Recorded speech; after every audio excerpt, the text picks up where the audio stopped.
اعوذ باللہ من الشیطان الرجیم، بسم اللہ الرحمن الرحیم۔ ناظرین السلام علیکم۔ ویڈیو شروع کرنے سے پہلے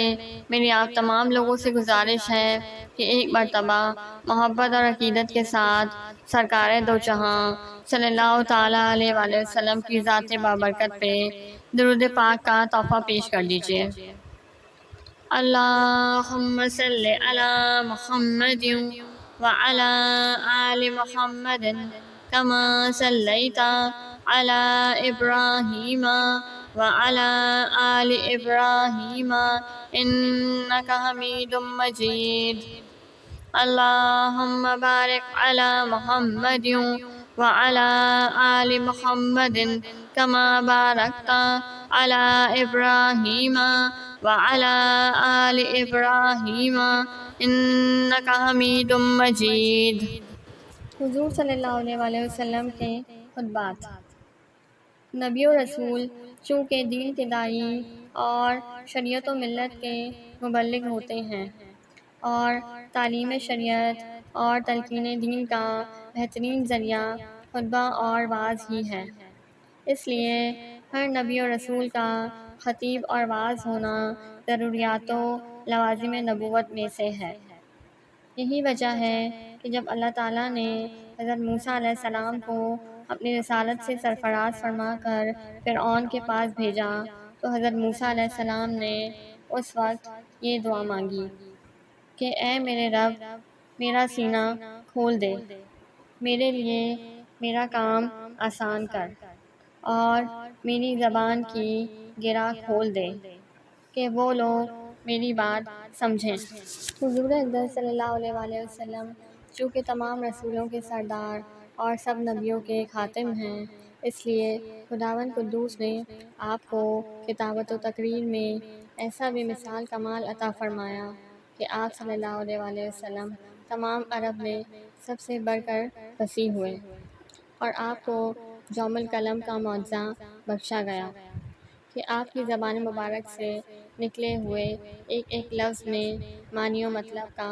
سمندر موجیں مارتا ہوا نظر آتا تھا اور آپ کے جوش تکلم کی تاثیرات سے سامعین کے دلوں کی دنیا میں انقلاب عظیم پیدا ہو جاتا تھا۔ چنانچہ جمعہ و عیدین کے خطبوں کے سوا سینکڑوں مواقع پر آپ صلی اللہ علیہ وآلہ وسلم نے ایسے ایسے خطبات ارشاد فرمائے کہ فصحائے عرب حیران رہ گئے اور ان خطبوں کے اثرات و تاثیرات سے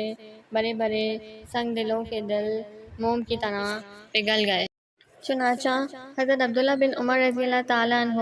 آپ صلی اللہ علیہ وآلہ وسلم کے پرجوش خطبے اور تقریر کے جوش و خروش کی بہترین تصویر کھینچتے ہوئے ارشاد فرماتے ہیں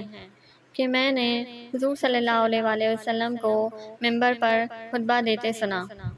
آپ فرما رہے تھے کہ خداوند جبار آسمانوں اور زمین کو اپنے ہاتھ میں لے لے گا، پھر فرمائے گا کہ میں جبار ہوں، میں بادشاہ ہوں، کہاں ہیں جبار لوگ، کدھر ہیں متکبرین۔ یہ فرماتے ہوئے حضور صلی اللہ علیہ وآلہ وسلم کبھی مٹھی بند کر لیتے، کبھی مٹھی کھول دیتے